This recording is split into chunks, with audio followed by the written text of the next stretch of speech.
Shalom, shalom, bom dia. Agi, Shavuot Sameach para todos. Hoje nós vamos ler na Bíblia NVI, 2 Samuel 11, 11 a 13 e o Salmo 73. 2 Samuel 11 fala assim: Na primavera, época em que os reis saíam para a guerra, Davi enviou para a batalha Joabe, com seus oficiais e todo o exército de Israel. E eles derrotaram os amonitas e cercaram Rabá. Mas Davi permaneceu em Jerusalém. Uma tarde, Davi levantou-se da cama e foi passear pelo terraço do palácio. Do terraço, viu uma mulher muito bonita tomando banho. E mandou alguém procurar saber quem era ela. Disseram-lhe: é Betseba, filha de Eliã e mulher de Urias, o hitita. Davi mandou que a trouxessem e se deitou com ela, que havia acabado de se purificar da impureza da sua menstruação. Depois voltou para casa. A mulher engravidou e mandou um recado a Davi, dizendo que estava grávida. Em face disso, Davi mandou esta mensagem a Joabe: envia-me Urias, o hitita. E Joabe o enviou. Quando Urias chegou, Davi perguntou-lhe como estavam Joabe e os soldados e como estava indo a guerra. Ele disse: vá descansar um pouco em casa. Urias saiu do palácio e logo lhe foi mandado um presente da parte do rei. Mas Urias dormiu na entrada do palácio, onde dormiam os guardas de seu senhor, e não foi para casa. Quando informaram a Davi que Urias não tinha ido para casa, ele lhe perguntou: depois da viagem que você fez, por que você não foi para casa? Urias respondeu: a arca e os homens de Israel e de Judá repousam em tendas. O meu senhor Joabe e os seus soldados estão acampados ao ar livre.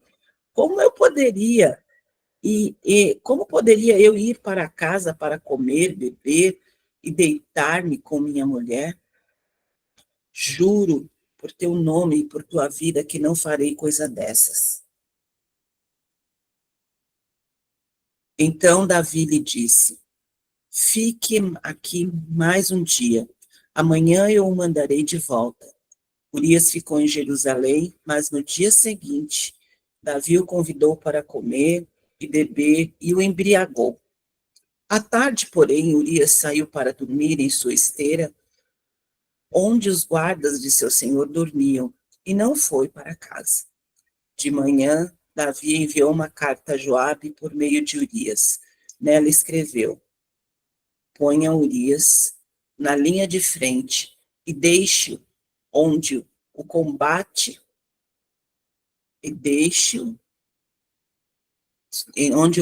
estiver mais violento, para que seja ferido e morra. Como Joabe tinha cercado a cidade, colocou Urias no lugar onde sabia que os inimigos eram mais fortes.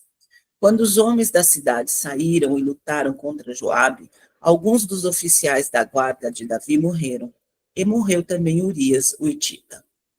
Joabe enviou a Davi um relatório completo da batalha, dando a seguinte instrução ao mensageiro: ao acabar de apresentar ao rei este relatório, pode ser que o rei fique muito indignado e lhe pergunte: por que vocês se aproximaram tanto da cidade para combater? Não sabiam que eles atirariam flechas da muralha?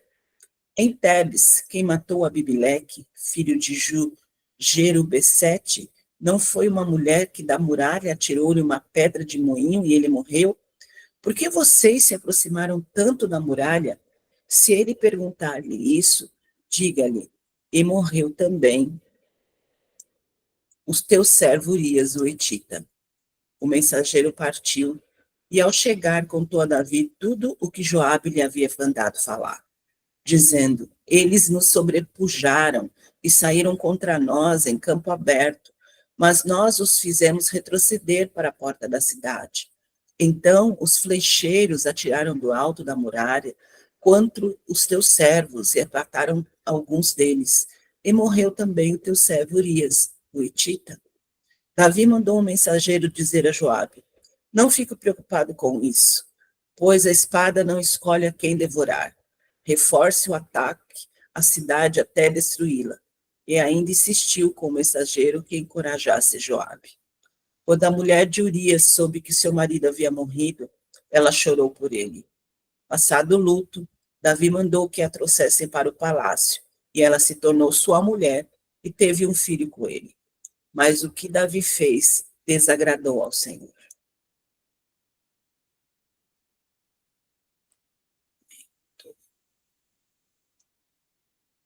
Segunda Samuel 12. E o Senhor enviou a Davi o profeta Natã. Ao chegar, ele disse a Davi: 2 homens viviam numa cidade. Um era rico e o outro pobre. O rico possuía muitas ovelhas e bois, mas o pobre nada tinha, senão uma cordeirinha que havia comprado. Ele a criou, e ela cresceu com ele e com seus filhos. Ela comia junto dele, bebia do seu copo e até dormia em seus braços. Era como uma filha para ele. Certo dia, um viajante chegou à casa do rico, e este não quis pegar uma de suas próprias ovelhas ou de seus bois para preparar-lhe numa refeição. Em vez disso, preparou para o visitante a cordeira que pertencia ao pobre. Então Davi encheu-se de ira contra o homem e disse a Natã: juro pelo nome do Senhor que o homem que fez isso merece a morte. Deverá pagar 4 vezes o preço da cordeira, porquanto agiu sem misericórdia. Então Natã disse a Davi: você é este homem. Assim diz o Senhor, o Deus de Israel: eu ungi rei de Israel e livrei-o das mãos de Saul. Dei-lhe a casa e as mulheres do seu senhor. Dei-lhe a nação de Israel e Judá. E, se tudo isso não fosse o suficiente, eu lhe teria dado mais ainda. Porque você desprezou a palavra do Senhor, fazendo o que ele reprova? Você matou Urias, o hitita, com a espada dos amonitas e ficou com a mulher dele. Por isso, a espada nunca se afastará de sua família, pois você me desprezou e tomou a mulher de Urias, o hitita, para ser sua mulher. Assim diz o Senhor: de sua própria família trarei desgraça sobre você. Tomarei as suas mulheres diante dos seus próprios olhos e as darei a outro, e ele se deitará com elas em plena luz do dia. Você fez isso às escondidas, mas eu o farei diante de todo Israel, em plena luz do dia. Então Davi disse a Natã: pequei contra o Senhor. E Natã respondeu: o Senhor perdoou o seu pecado, você não morrerá.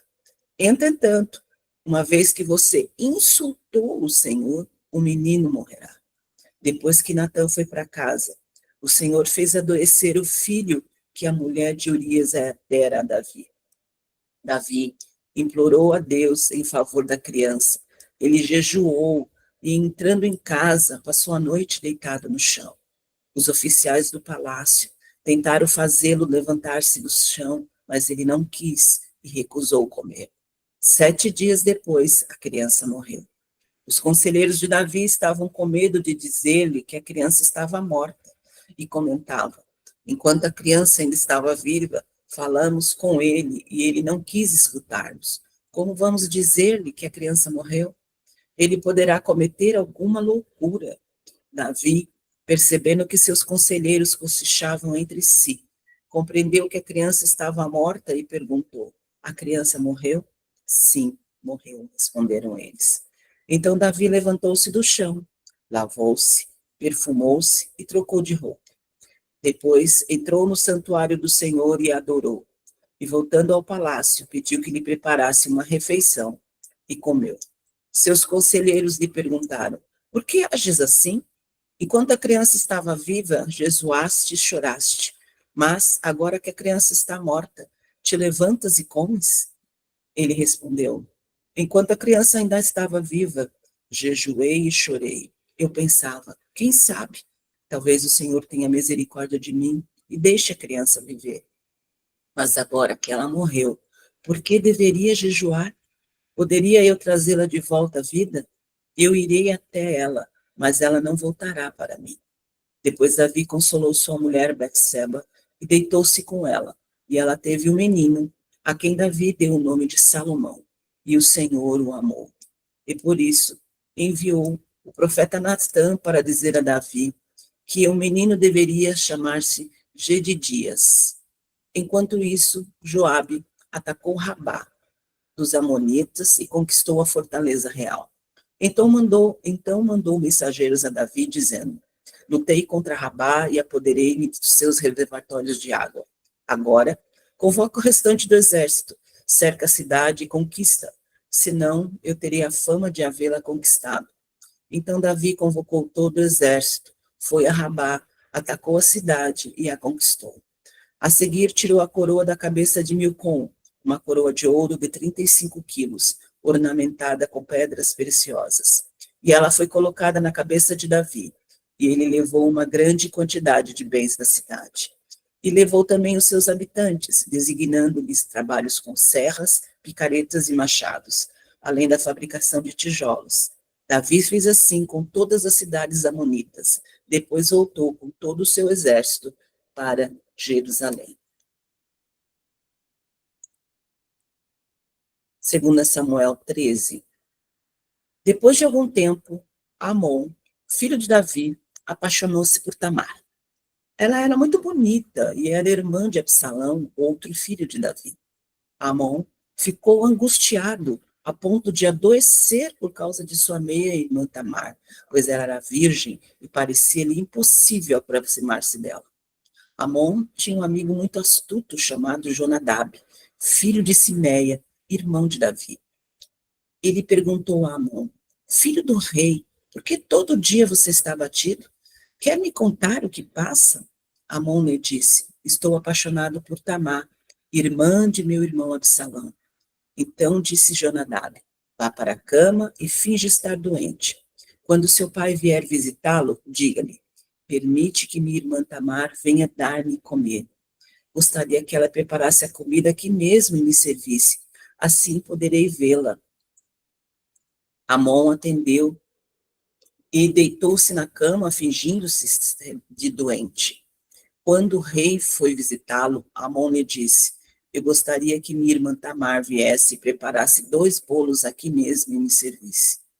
Davi mandou dizer a Tamar no palácio: vá à casa de seu irmão Amon e prepare algo para ele comer. Assim, Tamar foi à casa de seu irmão, que estava deitado. Ela amassou a farinha, preparou os bolos na presença dele e os assou. Depois pegou a assadeira e lhe serviu os bolos, mas ele não quis comer. Então Amon deu ordem para que todos saíssem. Depois que todos saíram, Amon disse a Tamar: traga os bolos e sirva-me aqui no meu quarto. Tamar levou os bolos que havia preparado ao quarto de seu irmão. Mas quando ela se aproximou para servi-lo, ele agarrou e disse: deite-se comigo, minha irmã. Mas ela lhe disse: não, meu irmão, não me faça essa violência.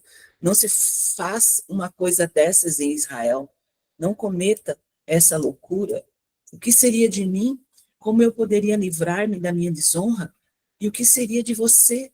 Você cairia em desgraça em Israel. Fale com o rei, e ele deixará que eu me case com você. Mas Amon não quis ouvir, e sendo mais forte que ela, violentou-a. Logo depois Amon sentiu uma forte aversão por ela, mais forte que a paixão que sentira, e disse a ela: levante-se e saia.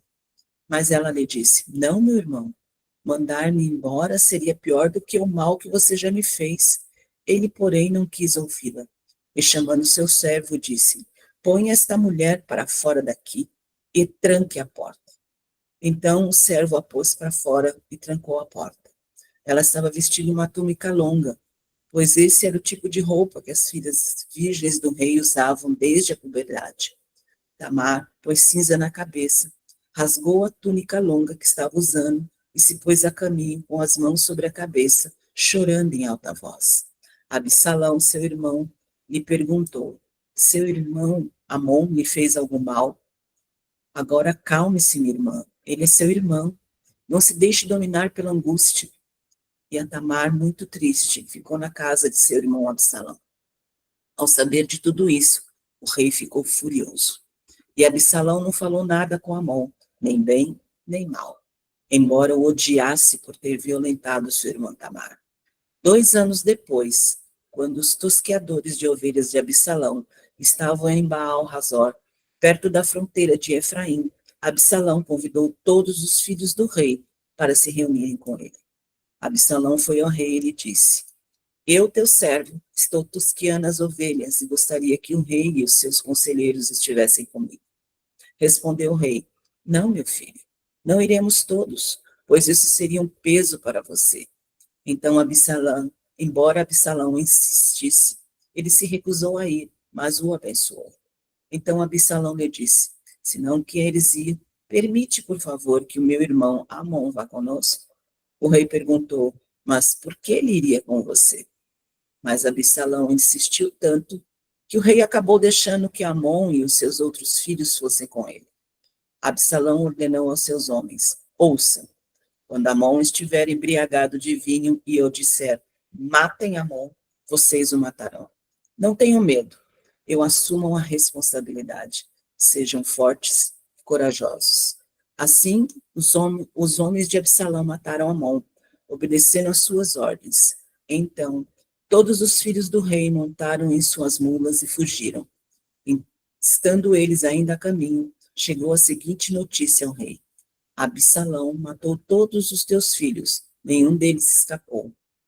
O rei levantou-se, rasgou suas vestes, prostrou-se, e todos os conselheiros que estavam com ele também rasgaram as vestes. Mas Jonadab, filho de Simeia, irmão de Davi, disse: Não pense, o meu senhor, que mataram todos os teus filhos.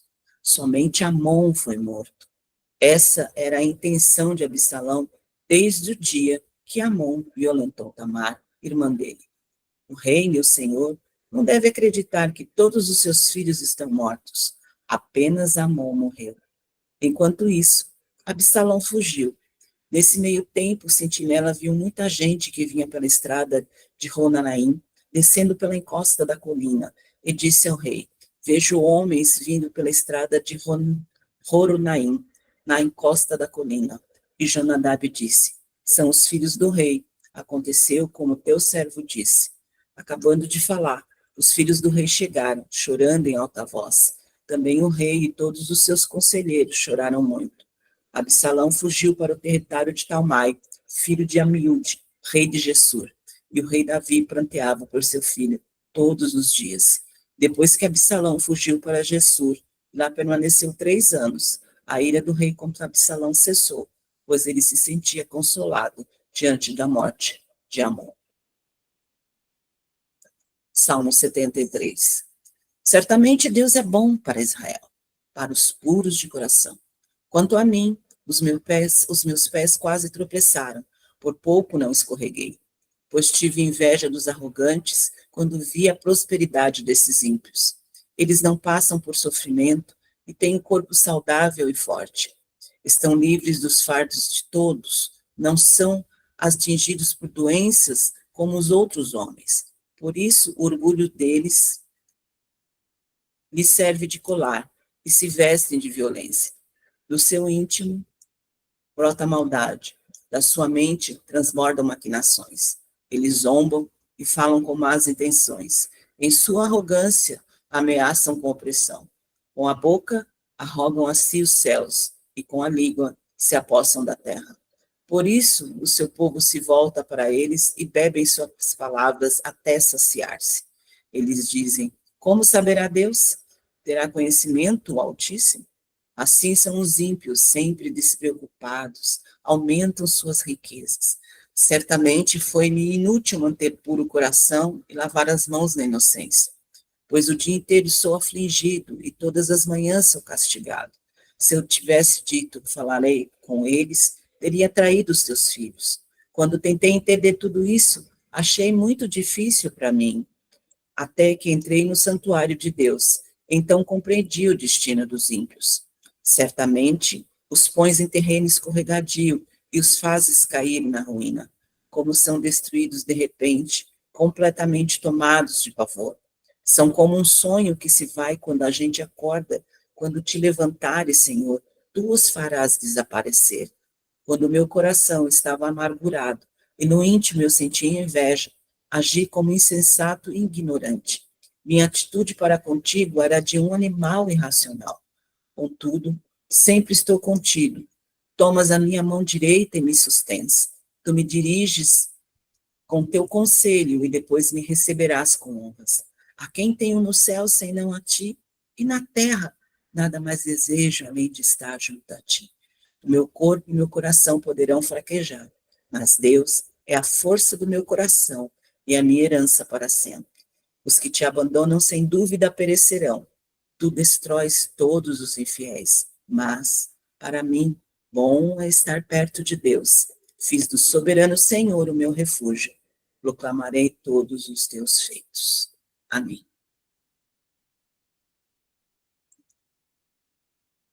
Aleluia, glória a Deus. Quem tenho eu na terra, senão o Senhor? Quem tenho eu na terra, além de ti? Meu Deus. Aleluia, que tremendo esses salmos, hein? Gente, nós chegamos num ponto aqui da história de Davi que é muito forte. Meu Deus do céu, aqui tem muitas chaves, queridos. Uau, isso aqui dá uma pregação tremenda. Vou me atentar em alguns pontos específicos aqui, porque o nosso tempinho aqui é curto, né? Mas é poderoso demais. A gente vê nesses 3 capítulos a queda de Davi, né? No capítulo 11 vai falar sobre o pecado de Davi. Mesmo ele sendo um homem segundo o coração de Deus, né? Ele cai num pecado grave. E é interessante que a palavra fala que, em vez dele estar liderando os seus exércitos na batalha, ele permanece em Jerusalém. Então, essa ociosidade de Davi abriu uma porta, uma brecha para uma tentação, quando ele vê Betseba se banhando. Ali começou um olhar, né? Um olhar que levou ele a adulterar, levou ele ao engano e que culminou num assassinato. Gente, muito forte, né? Meu Deus. E no capítulo 12 a gente vai ver o profeta Natan confrontando Davi de uma forma extremamente sábia. Ele vai contar uma parábola, né? Como se fosse ali um espelho. É como se Natan pegasse um espelho, colocasse diante de Davi. Porque até então ele não estava enxergando a gravidade de tudo que ele tinha feito. Ele estava tão envolvido com o pecado dele, né? E como ele tramou tudo, que aquilo ali cega ele de uma forma que ele não enxergava. E o profeta Natan, ele vem e como um espelho, ele coloca ali diante de Davi, contando a parábola, né? E Davi, ali ele expõe o pecado de Davi, quando Davi enxerga, quando Davi vê, ele tem uma atitude exemplar, né? Ele não vai tentar justificar as ações dele, mas ele confessa. Ele vai dizer, pequei contra o Senhor. E esse arrependimento é um arrependimento sincero, que mostra aqui o caminho da techuvá, o caminho do retorno, né? E no capítulo 13, a gente vai ver as consequências na família. Esse capítulo, ele mostra, né, quão terríveis que foram as consequências do pecado de Davi, na sua própria casa. Amon, que era seu filho, ele estupra a sua meia-irmã, Tamar, e Absalão, que é irmão de Tamar, mata Amon em vingança. E aí a gente vê o cumprimento da profecia do profeta Natan, quando ele fala ali para Davi, né, quando ele está expondo ali o pecado de Davi, ele vai dizer assim, ó, a espada nunca se apartará da tua casa. Gente, muito forte. Quando Davi, ele reconhece aqui o pecado dele, ele vai dizer assim, ó, pequei contra o Senhor. E Natã, ele vai responder a Davi: o Senhor também te perdoou dos teus pecados e tu não morrerás. Então, um ponto interessante aqui desse versículo, né? Davi, ele não oferece desculpas ou justificativas. Ele simplesmente reconhece o seu pecado, né? Então, mesmo diante de pecados graves, como adultério, como assassinato, gente, foi pecados gravíssimos. Davi já era rei de Israel, né? Então, a gente vê a gravidade dessa situação aqui. Mas mesmo diante de pecados graves, quando ele se arrepende genuinamente, ele não justifica.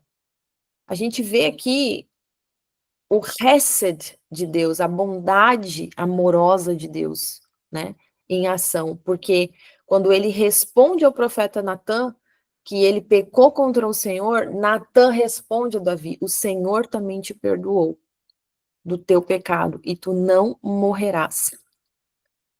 É. Então, a gente vê que o perdão de Deus, ele é imediato, imediato, mas as consequências do pecado ali, elas permaneceram. Davi não iria morrer, mas ele vai enfrentar sérias consequências, né, na sua família, né? O próprio profeta Natã fala: olha, a tua casa, a espada não se apartará da tua casa. Então a gente precisa entender alguns pontos aqui nesta manhã. Primeira coisa, primeiro ponto, que eu vou até frisar novamente isso, né? É o reconhecimento direto. Ele não tenta minimizar a situação, ele não tenta justificar e ele não transfere a culpa. Trazendo isso para um aspecto pessoal seu, é algo que nessa manhã você precisa se analisar. Você precisa trazer para você, tomar para você essa palavra, não pensar em alguém, mas tomar para você. Né? Davi, ele quando peca, ele não tenta minimizar, justificar, ele não transfere a culpa. E quando a gente vai olhar entre Davi e Saul, né? Saul, o que ele falava, o que ele falou, o que está escrito que Saul falou quando ele peca diante do Senhor? Em 1 Samuel 15, 24 e 25, Saul vai dizer assim, ó: sim, eu pequei, mas ele reconhece, mas justifica. Certo? Davi não. Davi, ele não se justifica, ele reconhece profundamente.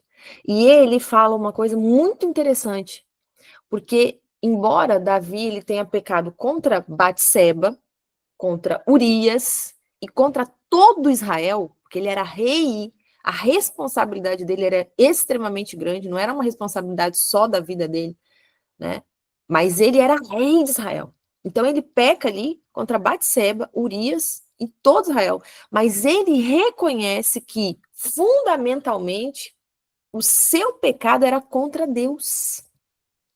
E aqui ele reflete isso no Salmo 51, quando ele vai dizer assim, ó: contra ti somente eu pequei e fiz o que era mal à tua vista. Então Davi ele reconhece que antes dele pecar contra Batseba, contra Urias, contra todo Israel, ele peca contra o Senhor. Ele fere o coração do Senhor. Com aquele pecado dele, com aquela ação dele, ele feriu primeiro ao Senhor. Então, nesse ato dele de reconhecer, ele também não tenta negociar com Deus. Ele não tenta lhe oferecer sacrifícios para compensar. Ele entende o quê? Que nada pode substituir um coração quebrantado diante do Senhor, um coração sincero, um coração que se derrama ali em verdadeiro arrependimento, que reconhece a sua falha sem justificar, sem transferir, né? Ele reconhece. E aí a gente vê como o Senhor, ele libera o perdão instantâneo. Então não há um período probatório para o perdão, não há uma penitência exigida para o perdão. Deus dá o perdão imediato. Na hora que ele se arrepende imediatamente, o Senhor libera o perdão sobre ele, né? A gente vê aqui a bondade do Senhor, a fidelidade do Senhor que transcende aquilo que nós merecemos. Porque Davi, ele merecia a morte. Isso era o que a Torá estabelecia. ele merecia a morte, ele deveria morrer pelo pecado dele, entende? A Torá, as leis regiam todo Israel. Então, pela lei, ele merecia a morte. Por quê? Por causa do adultério e do assassinato. E aí o profeta Natan, ele libera o perdão, ele fala, ó, Deus também te perdoou. E aí ele vai falar, não morrerás. Entende? Então, Davi, ele foi poupado da pena capital, né, prescrita pela Torá. Então, ele foi livre fisicamente da morte e espiritualmente ele foi restaurado à comunhão com Deus. Porque, gente, se a gente for contabilizar aqui do pecado de Davi até essa restauração, levou um tempo aqui, levou um período, por quê? Né? Ele toma ela, né? Comete ali o adultério, depois manda matar Urias, isso tudo foi um processo, e aí ela engravida, ficou grávida, né? Aí quando lá vai, um bebê vai nascer, que acontece isso aí. Então, olha quantos meses que ficou nessa situação, e ele tinha perdido a comunhão com Deus. Então, nesse momento de arrependimento, ele é restaurado a comunhão, né? Então, um ponto importante aqui, a gente precisa entender que Deus liberou o perdão, mas não significa, o perdão não significa ausência de consequências. Entenda isso, isso é muito importante. O perdão não significa ausência de consequência, né? Natan, ele vai, ele detalha ali as consequências que iam seguir Davi. O que aconteceu? A morte do filho, né? E problemas na família e rebelião. Então, a gente vê aqui, né, que o perdão, ele ocorre, e é fundamental a gente receber o perdão de Deus, para que a gente viva, mas as consequências, elas vão acontecer, as consequências do nosso pecado. Há aqui, né, claramente um equilíbrio divino, né, da misericórdia do Senhor e da justiça dele, gente. Entende? São atributos do Senhor. Ele é misericordioso, mas ele é justo. Então, tem um ponto aqui muito interessante que os sábios, eles falam, né? Eles falam assim, ó, que a techuvá perfeita, o arrependimento perfeito, leva o retorno a Deus. A gente vê exatamente nessa situação aqui de Davi, né? E eles, sábios, falam assim, ó, que no lugar onde há arrependidos, onde os arrependidos estão, nem mesmo os completamente justos podem estar. Olha aqui a importância daqueles que realmente encontram esse lugar de arrependimento, né? Como é forte. E trazendo aqui, né, também o poder da palavra simples, de um coração simples, que não faz ali rodeio, que não tenta se justificar. A palavra mais simples de Davi foi assim: pequei. Pequei contra o Senhor. Pode ser aqui um ato, né, muito mais poderoso do que longas justificativas. Aqui é um ato de grandeza, é um ato de nobreza. Porque aquele que tenta se justificar, gente, meu Deus.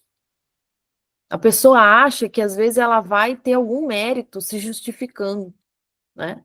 Mas quando ela é simples, direta, né? Nesse reconhecimento, esse é o verdadeiro atitude de grandeza, de nobreza, né? Então, quando Davi ele se torna completamente vulnerável e transparente diante de Deus e diante dos outros, né? Isso se torna o quê? Parte do seu legado. Essa transparência, essa vulnerabilidade, né? Ele aqui isso vai agregar no legado de Davi. Então, há algo assim mais profundo nessa história de Davi aqui, que eu vou trazer só uma palhinha para vocês em relação a isso, para você pensar um pouco mais sobre essa história tão rica de ensino para nós nessa manhã. A gente vê, queridos, que Davi, no Salmo 51, ele vai descrever que em iniquidade eu fui formado, e em pecado minha mãe me concebeu. Então, a gente vê aqui que Davi, ele era o filho mais jovem de Jessé, ele era assim, frequentemente negligenciado, ele era mantido ali nos campos com as ovelhas, né? E ele era ruivo também. É uma característica bem comum daquela região ali. Então, provavelmente, né, com todas essas referências, Davi teve um pai diferente, entende? Você pode ver que, enquanto os outros pais, né, de outros personagens bíblicos, eles são mencionados, a mãe de Davi raramente aparece em alguma narrativa, entende? Então, Davi, ele tem aqui uma linhagem, uma origem que culminou aqui numa iniquidade de um pecado sexual, entende? De uma iniquidade sexual. Como ele mesmo fala, em pecado fui gerado. Então a gente vê como muitas vezes, né, aquilo ali que estava, aquela iniquidade estava no DNA de Davi. E qual é a área que ele vai cair? A área que ele cai é a área sexual. É exatamente a área sexual, né? Então, quando questões espirituais que às vezes você carrega, né, até das suas seus antepassados, coisas que vai passando de DNA para DNA, quando isso não é tratado, isso pode gerar, né, em implicações que vão trazer um desdobramento negativo daquilo ali, entende? Padrões que não são resolvidos. A palavra fala, né, que a iniquidade dos pais, ela pode afetar as gerações. Então, não é como uma maldição automática, mas ela gera padrões comportamentais e espirituais que são transmitidos. Você está entendendo? É só você olhar, às vezes, uma geração, né, por exemplo, de pessoas que tiveram pais separados, aí daqui a pouco os próprios filhos, eles casam e separam, repetem padrões, né? Então, são padrões que eles vão sendo transmitidos. E a gente vê aqui que próprio Davi, ele tinha ali ele tinha várias mulheres, né? Ele tinha esposa, ele tinha concubinas, e esse não era o padrão ideal do Senhor. Mas essa própria coleção de esposas e concubinas que ele tinha, reflete aqui uma busca por afirmação, por valor, através da conquista sexual. Por quê? Davi era negligenciado na sua família. Então, ele lutava contra questões de validação e afirmação. Então, questões de feridas, né, da infância, feridas da alma, quando elas não são resolvidas, elas se tornam o seu ponto de. É um ponto que você tem ali mais vulnerável, entende? É um ponto que você tem ali mais fraco. E é por ali que às vezes o diabo vai te acessar para que você cometa, né, pecados, para que você venha cair diante de alguma situação, porque você está vulnerável ali. Aquilo ali não está tratado, é uma ferida que você tem. Entende? Então, é interessante que o momento que Davi caiu foi o momento que ele estava o quê? Ocioso. Ele não estava cumprindo seu dever como rei. Ele estava em Jerusalém enquanto ele deveria estar na batalha. Então, um momento que de desvio do propósito de Davi, ele se torna ali, né, ainda mais vulnerável diante daquela situação. Né? Então, a gente vê quando Deus vai mandar o profeta Natan para confrontar Davi, né? A gente vê aqui que Isso é um ato de amor de Deus, porque ele não permite que Davi permaneça no seu pecado. A exposição, embora ela seja dolorosa, ela é um ato de amor de Deus. Então, Natan, ele vai usar essa parábola, né, e vai trazer à luz a Davi daquilo que ele não estava enxergando.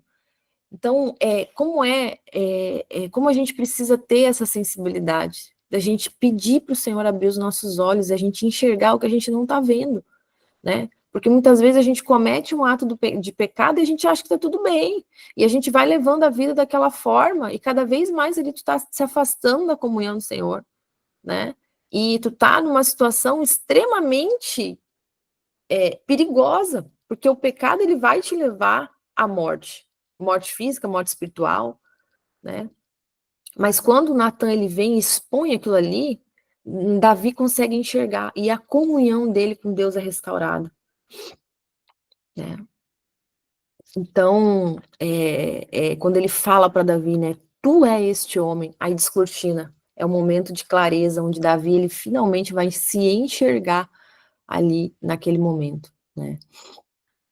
Então, queridos, é algo assim muito forte para a gente analisar essa porção aqui da vida de Davi. Quantas chaves, né? Para a gente fechar, Davi, ele vai no Salmo 51, esse Salmo 51, ele está relacionado a essa situação com Batseba, né? Quando ele reconhece que pecou diante do Senhor, e ele vai dizer assim: cria em mim, ó Deus, um coração puro e renova dentro de mim um espírito reto. Então é algo tremendo. Quando Davi, ele reconhece a sua falha e ele volta ao Senhor, aqui ele enfrenta completamente seu pecado, né? Porque da forma como ele foi gerado num pecado sexual, ele peca, né? A queda dele é num pecado sexual, e ele que vai quebrar, ele quebra aqui esse ciclo intergeracional, entende? Olha como é tremendo, como é importante isso, né? Ele quebra aqui um ciclo que era intergeracional. E ele vai e pede para o Senhor: Senhor, cria em mim um coração puro e renova dentro de mim um espírito reto. Davi também, ele aceita as consequências das suas ações sem revolta. Sem revolta. Quando o filho morre, ele se levanta e ele adora a Deus. A palavra de Deus diz que ele adora a Deus.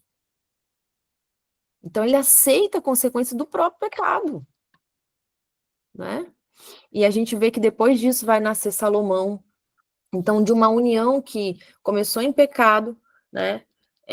A gente vê que mostra a capacidade de Deus de remir até as situações mais quebradas. Por quê? Porque a vida de Salomão passa a fazer parte do propósito divino. Então, o poder da restauração do Senhor é extraordinário. Daquilo que estava quebrado, daquilo que estava errado, Deus ele remiu de uma forma que ele transforma completamente aquilo. É o poder da restauração do Senhor, né? Então, a gente precisa ter como lição nesta manhã, né? O autoconhecimento, queridos. Isso é muito importante. A história de Davi nos ensina a importância da gente conhecer as nossas vulnerabilidades, herdadas, muitas vezes, né? Dos nossos antepassados, quais são os nossos padrões familiares. A gente precisa também quebrar os ciclos. E como que quebra os ciclos? Com arrependimento genuíno. Arrependimento genuíno, né? Você ali apresentar diante do Senhor e entrar em arrependimento e pedir para que Ele quebre aquele padrão. Pedir perdão pelas iniquidades, né? Você literalmente está ali pedindo para o Senhor restaurar todo o teu DNA espiritual. Pedir perdão por aquilo que até os teus antepassados fizeram. Pedir para que o Senhor bloqueie a partir ali da tua vida e da tua geração qualquer iniquidade que tenha sido cometida. Mas tem que ser um arrependimento genuíno, verdadeiro, né? A gente tem que ter transparência diante de Deus, queridos, porque Ele vê toda a nossa intenção, todo o nosso coração. E esse foi o caminho da cura para Davi, literalmente. Esse foi o caminho da cura. Outro ponto é a aceitação da disciplina. A maturidade espiritual, ela é demonstrada na disposição de aceitar as consequências das nossas ações como parte do processo de restauração. Porque as consequências, elas não são apenas juízo, elas fazem parte do processo de restauração. E a gente precisa ter essa maturidade, né? E lembrar, entender que mesmo nos aspectos, né, mais desafiadores de uma herança espiritual que você tem, ou mais sombrios que sejam, né, coisas que às vezes teus antepassados fizeram que tu nem sabe, e às vezes tu tá recebendo aquilo ali numa linhagem, numa herança espiritual. Entenda que por mais difícil que seja, né, o Senhor pode remir e transformar todo o teu DNA espiritual. Amém? Pode trazer restauração. E aqui nessa manhã o Senhor está te dando o caminho disso. Amém?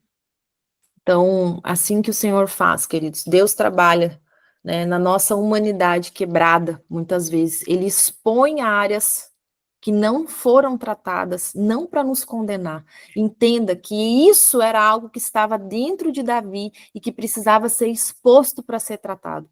Então, Deus expõe não para condenar, mas para libertar. Aleluia! Glória a Deus! O Senhor expõe para trazer libertação. Davi precisava dessa libertação. Então, o fato de Davi, com todas as falhas, os padrões problemáticos que ele tinha, né? Ali permanece o quê? Que estava ali numa linhagem messiânica, mostra ali um poderoso testemunho de graça e transformação de Deus sobre a vida de Davi, sobre a linhagem dele. Amém? Então, entenda que não é as suas falhas que vai definir o teu legado espiritual, mas é a resposta a ela. Como que você responde às suas falhas e qual a sua disposição de permitir que Deus transforme o teu DNA espiritual através de um arrependimento genuíno. Amém? Deus abençoe vocês, queridos, poderosamente, em nome de Yeshua HaMashiach. E hoje tem festa de Pentecostes, quero ver todo mundo lá, você online, ligado com a gente, conectado, porque Deus vai derramar do seu poder sobre nós. Amém? Deus abençoe vocês, beijo grande. Hag Shavuot Sameach. Shalom, shalom.